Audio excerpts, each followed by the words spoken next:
두 명의 제자가 예수님께서 부활하셨다는 사실을 모른 채 슬픔에 가득하여 길을 걷고 있었죠.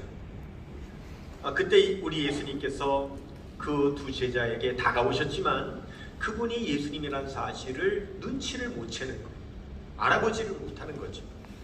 하루 종일 같이 동행하면서도 예수님이라는 사실을 알지 못하다가 저녁이 되어 예수님께서 그 두 제자와 같이 식사를 하시게 되는데, 그때 제자들이 예수님께서 자기들에게 음식을 나누어 주시는 모습을 보고는 눈이 밝아져서 이분이 예수님이다 라고 하는 것을 그제서야 깨닫게 되죠.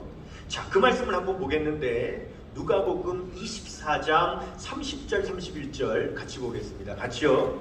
그들과 함께 음식 잡수실 때에 떡을 가지사 축사하시고 떼어 그들에게 주시니 그들의 눈이 밝아져 그인 줄 알아보더니 예수는 그들에게 보이지 아니하시는지라 그랬습니다.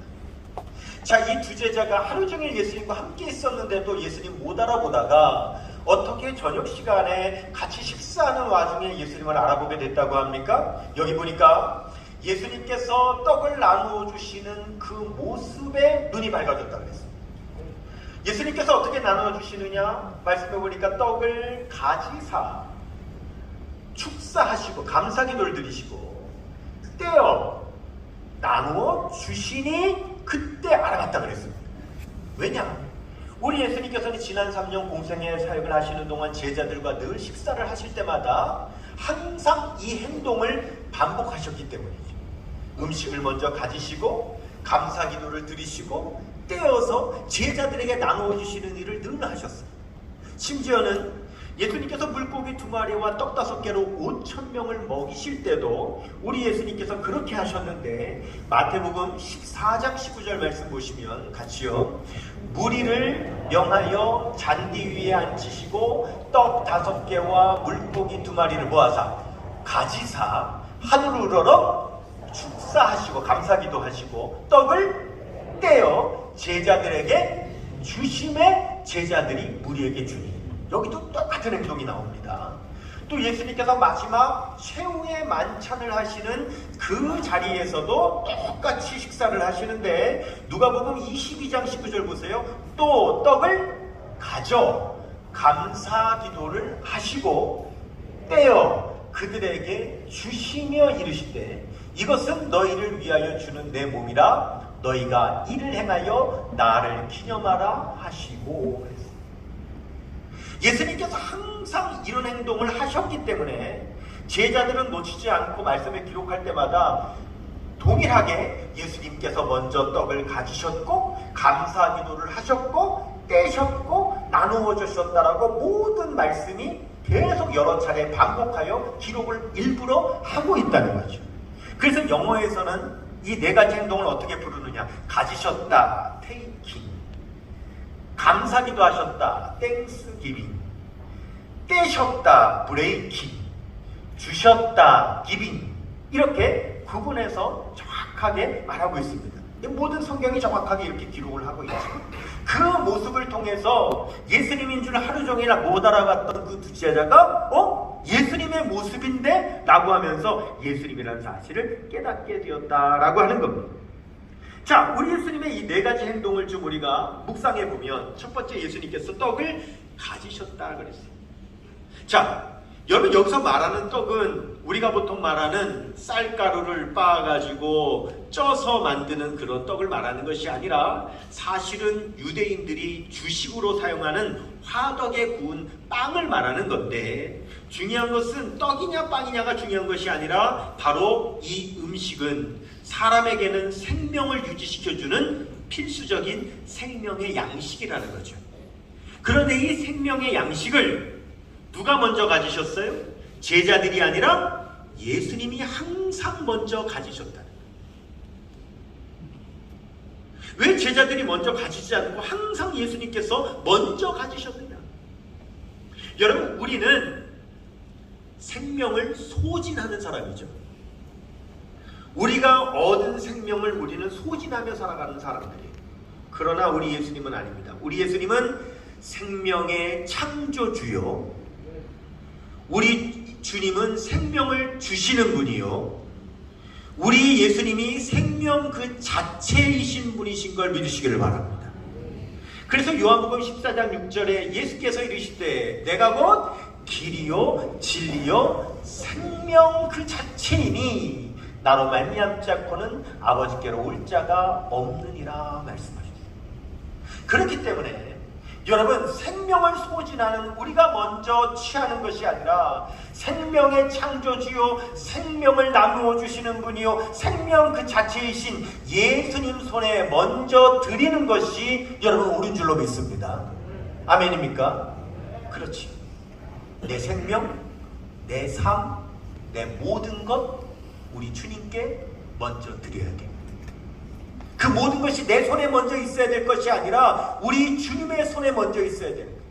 그래서 생명을 잃어가는 병든 자, 심지어는 생명을 잃어버린 죽은 자들조차도 예수님의 손이 닿기만 하면, 예수님께서 그를 잡으시기만 하면 병든 자는 치유되고 죽은 자는 살아나는 역사가 일어난 걸 믿으시기를 바랍니다. 아멘. 왜냐하면 예수님은 생명의 자체이시기 때문에. 다 같이요. 예수 안에 생명이 있네. 주님이 빛이 되시네. 다시 한번 예수 안에 생명이 있네. 주님이 빛이 되시네. 할렐루야. 생명의 근원 되신 예수님께 들으시기를 바랍니다. 그러면 살아납니다. 그러면 회복됩니다. 그러면 역사가 일어나는 거예요. 두 번째, 예수님께서는 그 떡을 하나님께 감사 기도를 하셨어요. 왜 하나님께 감사 기도하셨을까요? 하나님께서 주셨으니까. 아니, 방앗간에서 빻아온 건데요, 떡집에서 사온 건데요. 여러분, 아무리 그래도 근본적으로 하나님께서 땅에서 곡식이 자라나 열매 맺도록 해주시지 않으셨다면 우리가 어찌 떡을 만들어 먹을 수 있겠습니까? 우리의 삶의 모든 것은 우리가 만든 것 아닙니다. 원래 내 것이 아닙니다. 모두 하나님께서 주신 것입니다. 내 생명도, 내 가족도, 내 삶도, 우리 교회도, 내 물질도, 내가 가지고 있는 모든 것 우리 하나님께서 주셨습니다. 그렇기에 하나님께 감사기도 하시고, 하나님께 감사기도 하지 않는 건 뭘 의미합니까? 내 것이라고 하는 거죠. 내가 만들었다, 내 것이라고 하는 거죠. 하지만 하나님께 감사하는 사람들은 모든 것은 하나님의 것입니다. 하나님께서 나에게 주신 것입니다 라고 하는 신앙 고백이죠. 그래서 예수님께서도 감사의 기도를 드리십니다. 세 번째, 예수님은 감사의 기도 드리신 다음에 그 떡을 떼셨다, 부러뜨리셨다, 나누셨다. 여러분, 이 말이 무슨 의미입니까? 예수님께서 떼셨다는 얘기는 원래는 떼지기 전에 한 덩어리였다는 얘기죠. 한 덩어리였으니까 떼신 거 아니겠습니까? 그러면 어떻습니까? 예수님과 12제자 모두 13사람이 있어요. 그런데 한 덩어리입니다. 떼지 않으면 어떻게 됩니까? 한 사람은 먹을 수 있겠죠. 한 사람은 먹고 배부를 것이고 남아서 남는 거 버려야 되겠죠. 그러나 예수님께서 일일이 모든 12자에게 주시도록 떼셨기 때문에 거기 있는 모든 사람이 다 만족할 수 있었던 거죠. 다 나누어 먹을 수 있었던 거죠. 그러면 우리가 살고 있는 이 세상을 한번 보십시다. 우리가 살고 있는 이 세상은 예수님처럼 떡을 떼는 세상인가요? 만일 예수님처럼 떡을 뗐다면 이 세상에 먹고 배불러 남아 버리는 사람 없을 겁니다. 없어서 굶주리고 먹지 못해 배고픈 사람은 없을 겁니다. 이 세상은 예수님처럼 떡을 떼는 세상이 아닙니다. 이 세상은 그 한 덩어리 그대로 움켜서 자기가 다 가지려고 하는 세상이지, 그 한 덩어리를 떼고 나누기만 하면 우리 모두 생명 생명을 얻고 우리 모두 만족할 수 있는데 그렇게 하지 않는 세상입니다. 왜? 예수님을 닮지 않은 세상입니다. 그러나 우리는 예수님을 닮아야 될 줄로 믿습니다. 우리는 한 덩어리 그대로 둬서는 안 됩니다. 우리는 예수님처럼 빼야 합니다. 부러뜨려야 됩니다. 나누어야 됩니다. 그래서 모든 사람들이 함께 만족할 수 있도록. 네 번째, 예수님은 그 떡을 제자들에게 주셨어요. 자, 주셨다는 건 무슨 의미입니까? 예수님께서 예수님 입장에서 보면 주시는 순간이지만 제자들 입장에서 보면 동일한 그 시간은 받는 시간이죠. 앞에 세 가지 행동은 예수님의 단독 행동입니다.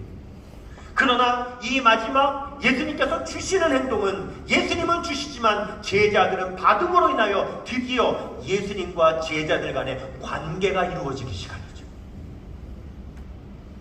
그 관계를 통해서 제자들은 생명을 얻고 제자들은 예수님께로부터 은혜를 받는 거죠.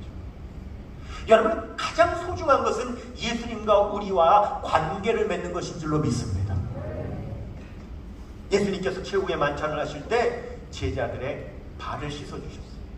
베드로 앞에 와서 베드로의 발을 씻으려고 하실 때에 베드로가 안 됩니다. 내 발 못 씻깁니다. 말릴 때 우리 예수님 뭐라 하셨습니까? 내가 네 발을 씻지 않는다면 너와 내가 상관이 없느니라.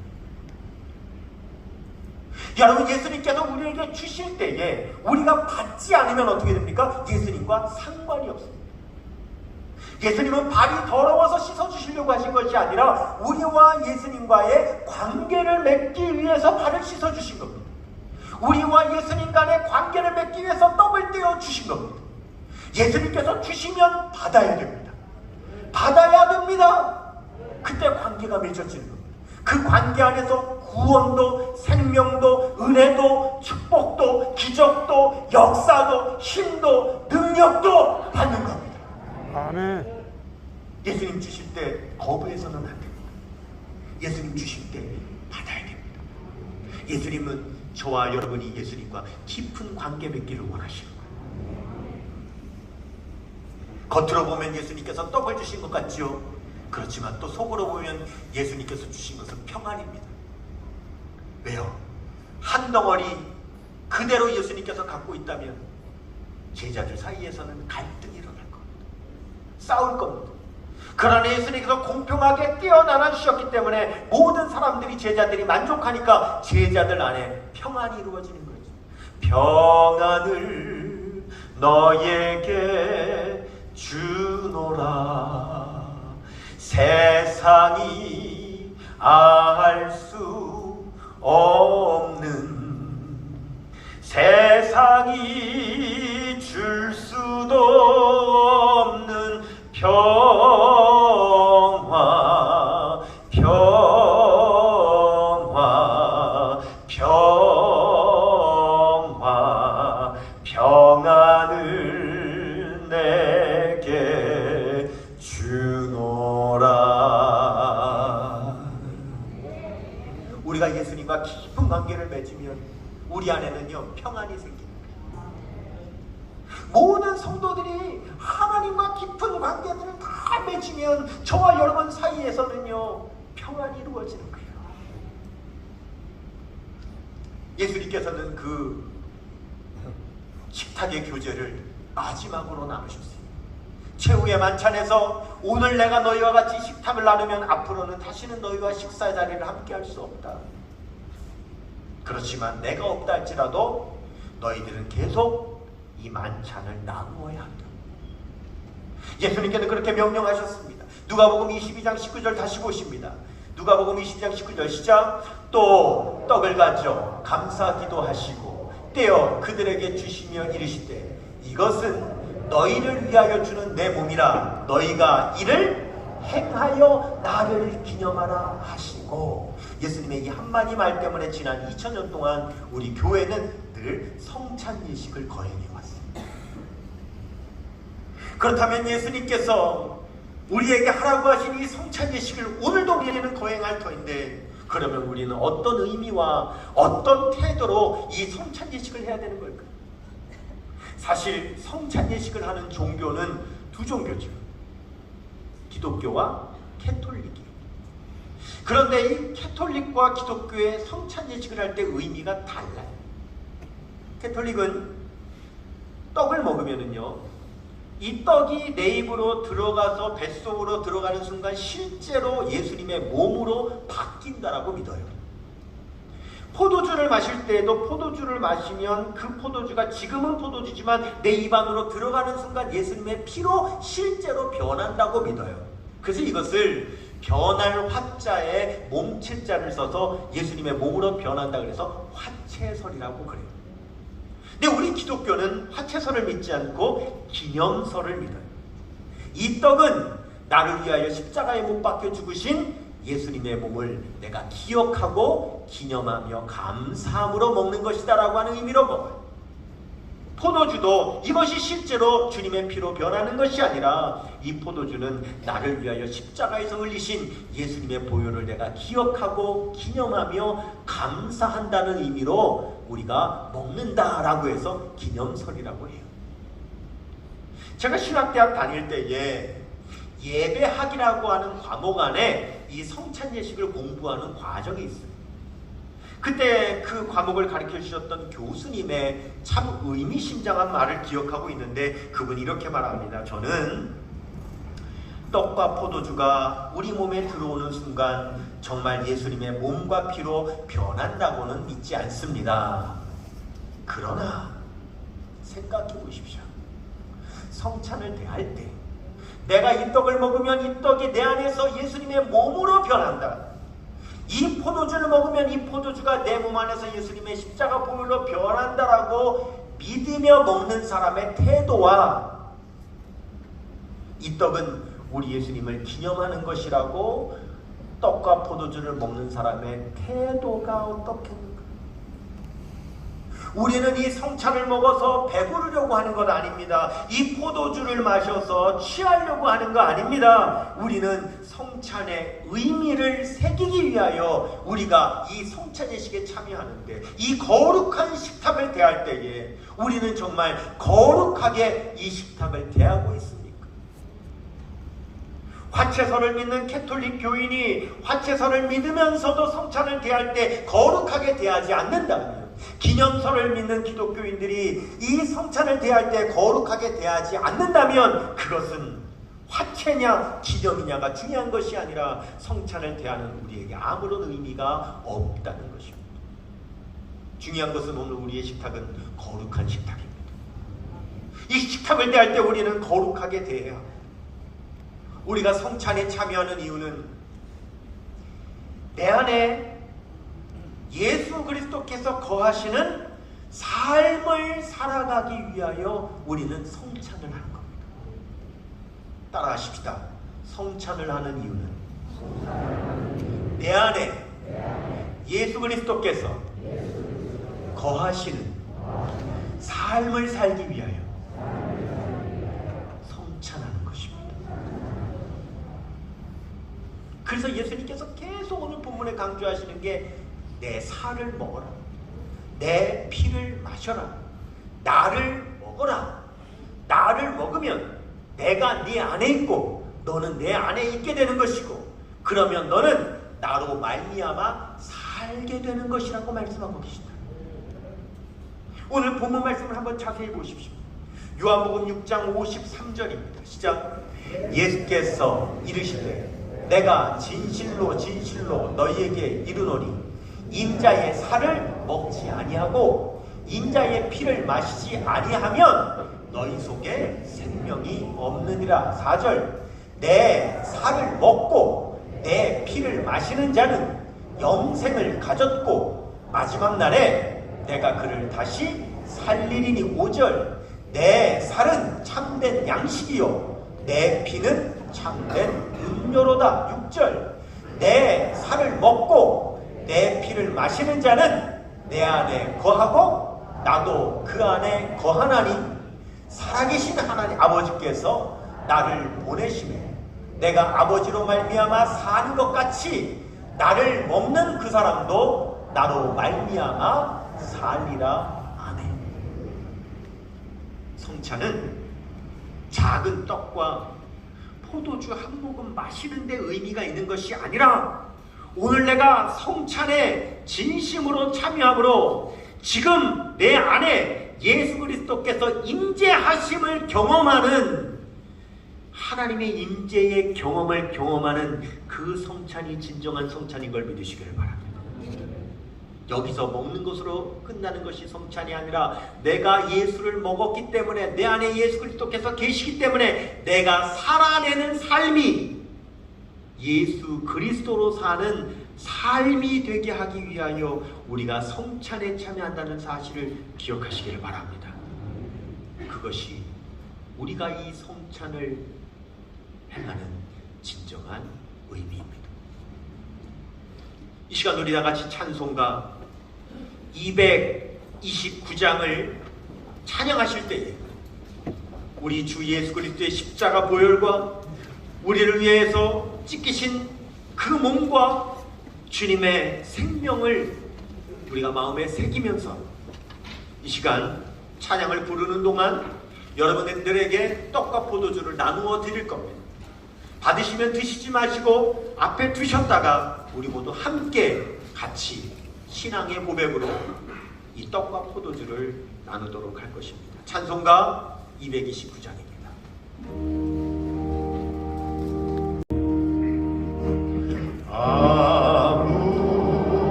아직 성찬을 받지 못하신 분은 손을 들어 표시해 주시기를 바랍니다.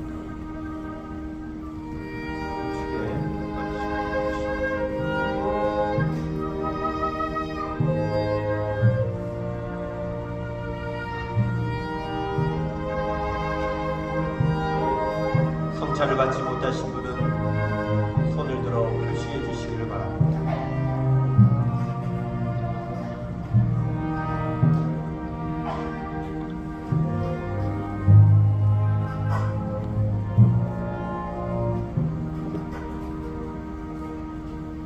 기도하겠습니다. 하늘과 땅의 통치자이신 영원하시며 거룩하신 하나님, 이제 주님의 분부에 따라서 이 식탁을 마련했사오니 성령으로 함께하여 주셔서 우리가 나누는 떡과 포도주를 통하여 그리스도의 몸에 참여함이 되게 하여 주옵소서. 우리가 성만찬에 참여함으로 우리의 믿음이 깊어지고 그리스도의 모습을 닮아가게 도와 주옵소서. 또한 항상 주님의 거룩하신 영광을 천군 천사들과 모든 성도들과 함께 선포하며 찬양하는 삶을 살게 하여 주옵소서. 성만찬을 분부하신 예수 그리스도의 이름으로 기도드려나이다. 아멘. 내가 여러분에게 전해준 것은 주님께로부터 받은 것입니다. 곧 주 예수께서 잡히시던 밤에 떡을 손에 드시고 감사의 기도를 드신 다음 제자들과 함께 떡을 나누셨습니다. 이제 우리 성도들 두고 믿음과 감사함으로 떡을 나눌 것일 때 떡을 모두 드시고 우리 모두 같이 주님의 몸입니다라고 신앙 고백하고 드십시다. 주님의 몸입니다.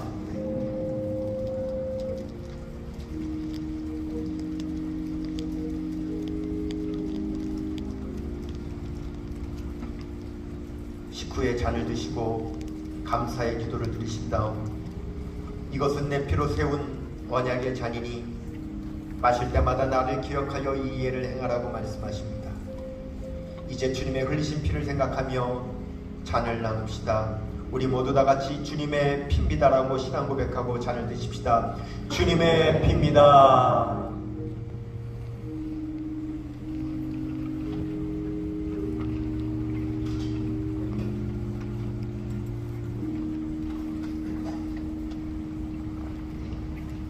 이 시간에 우리 함께 기도하실 때 소원 있는 분은 가슴에 손을 얹으시고 몸이 아픈 분들은 아픈 부위에 손을 얹으시며 주님, 내가 주님을 먹었습니다. 내 안에 주님께서 계십니다. 이제는 주님으로 말미암아 살기를 원합니다. 오늘 이 예배 가운데 주의 임재를 경험하며 이 예배를 마치고 세상에 나아가면 오직 주님의 종으로 주님의 제자로 살기를 원합니다. 우리와 함께 하시고 우리에게 주의 능력을 허락하여 주옵소서. 이 시간 다같이 간절히 기도하겠습니다. 사랑과 은혜가 충만하신 하나님 아버지, 주님의 은혜와 사랑에 감사합니다. 주님 사랑하셔서 오늘 예배 가운데 아버지 하나님 말씀을 듣고 성만찬을 거행하게 하시니 감사합니다. 이 시간에 하나님 성찬을 통하여 아버지 하나님의 임재를 경험하며 아버지 하나님이여 우리 주 예수 그리스도와 함께 살아가는 제자의 삶을 살게 하여 주옵소서. 간절한 소원이 있어 가슴에 손을 얹었습니다.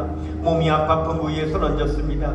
이 시간 우리와 함께 하시는 성령이여 역사하여 주셔서 하나님의 놀라운 임재를 경험하며 놀라운 주의 손길로 치유받고 회복되고 응답받는 역사를 경험하게 하여 주시옵소서. 이 시간 그냥 왔다 그냥 가기를 원치 않습니다. 내 몸과 내 피를 마시지 않으면 너희가 나와 아무 상관이 없다고 하셨습니다. 생명을 얻지 못한다 하셨습니다. 진정한 주님의 생명, 진정한 주님의 은혜, 진정한 주님의 축복, 진정한 그리스도의 삶을 살아갈 수 있도록 이 시간에 역사하여 주시옵소서. 거룩하신 하나님, 그리스도의 몸 안에서 세례로 하나 되게 하시고 이 성만찬에서 구속의 기쁨으로 충만케 해주시니 감사합니다.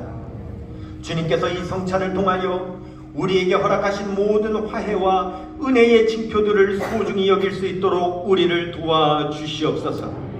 이제 머지않아 예수 그리스도를 통한 하늘나라의 삶에서 모든 성도들의 복을 서로 나눌 수 있게 하여 주시옵소서. 지금은 우리의 구주가 되시는 예수 그리스도의 은혜와 하나님 아버지의 극진하신 사랑하심과 성령님의 감화감동 인도 교통하심의 역사가 살아계셔서 세상 끝날까지 성령으로 이 역사를 함께 주관하시는 우리 주 예수 그리스도의 이름으로 간절히 축원하옵나이다. 아멘.